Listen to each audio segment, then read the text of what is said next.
What's up everybody? Welcome back to the channel. Today we're going to be talking or addressing how to find those openings in your opponent. This has been requested so many times on the channel. People struggling to land on their sparring partners or land on their opponents and asking, how can I make this easier on myself? Today I'm going to give you 3 simple ways to make this happen.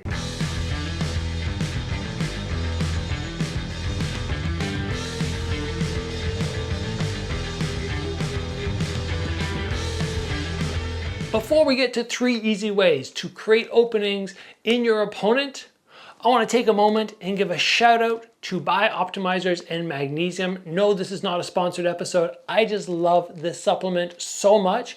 I want to talk to you very quickly about why I think you should give it a try.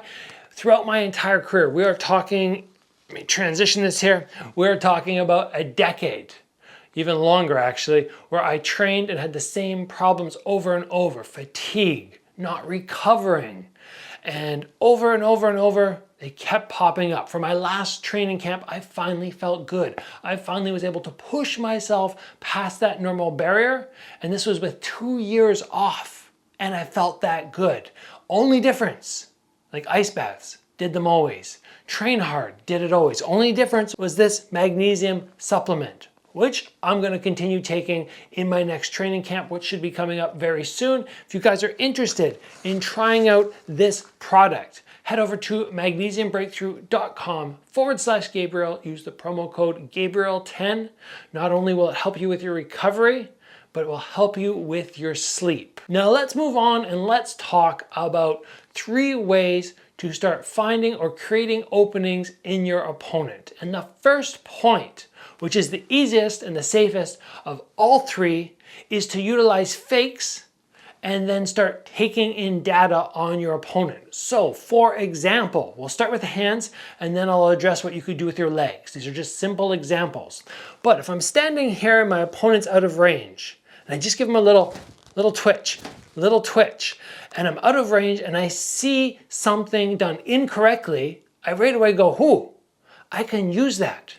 I can fake my jab and then land a different shot. For example, if they, instead of parrying tight like this, they reach, they're overreaching, then I know when I go to here, they're gonna reach and then I'll come around and land the hook. You could also do this through your legs. An example would be I pump my hip forward to get the guy to think, oh, a low kick's coming. He goes for the check. As he checks, I look for any mistakes. Are his hands dropping as he checks the low kick? If they are, maybe I'm going to throw a Brazilian style kick to land up to the head, or maybe I'll fake the low kick and come to the punch. There's many options, but utilizing fakes out of range where you are safe and you can collect data on them is the easiest way, in my opinion, to create or find openings. Point number 2, which is a little bit more intermediate, a little harder than the last one, is to go defensive.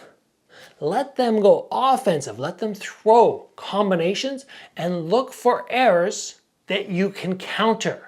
Keep in mind, very often in fight sports, when we see knockdowns, they come from counters. So somebody comes in, they throw, and the guy throws back, and then you knock your opponent down. But you don't want to just be guessing if there's an opening. You want to collect data beforehand. So you let your partner come forward and you do a block, and you go, ooh, when he's throwing his cross, his left hand is dropping. That means after I block the jab, I'll be able to come back with the right hook counter and it'll land, because every time he's dropping. When I start taking moments to focus on defense and collect that information, landing shots is so much easier. And if you're having trouble with this aspect or you're not already doing it, it could be because your defense is not strong enough yet. How do you strengthen your defense? You very simply have somebody stand in front of you. They throw shots. As they're throwing shots, you just sit there and you work defense, 100% defense until you're so confident that you're not blinking, you're not shying away.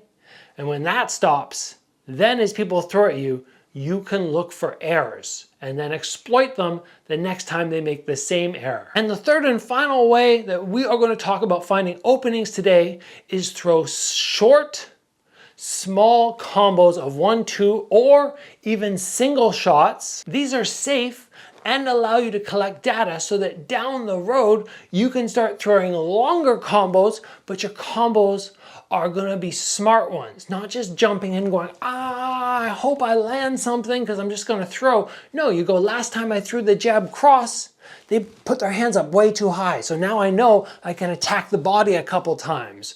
Or maybe when I throw my 1, 2, they're really good at blocking, they're really tight, but they're heavy in their legs. So I know I can follow with a low kick.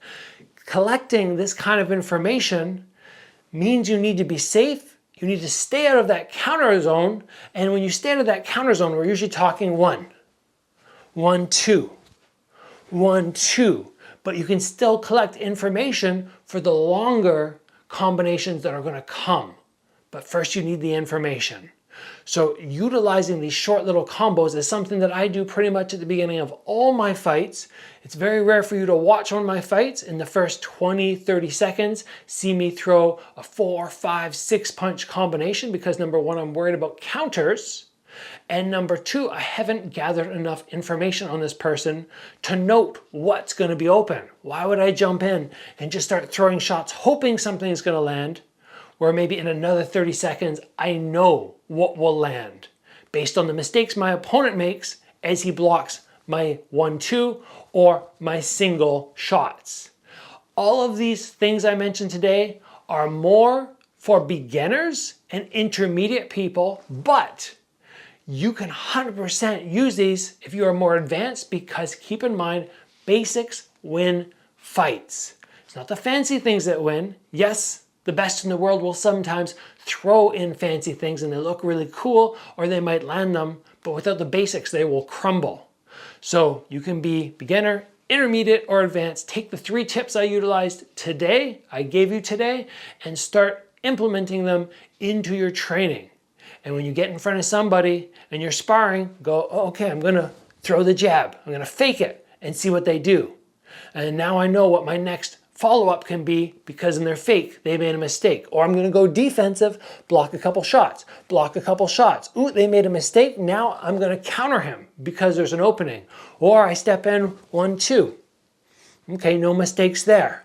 1, 2. Oh, there's a mistake. Now I can go longer because I saw the opening. When you start doing this, you become a more intelligent, dangerous fighter, and that's what we're all aiming for, to improve.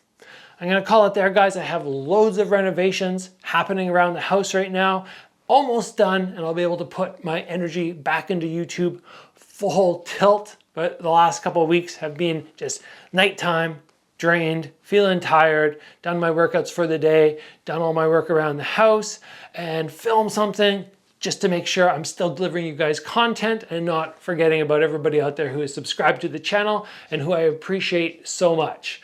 But if you enjoyed this episode, guys, please give it a like. If you have not already, join the channel, get subscribed.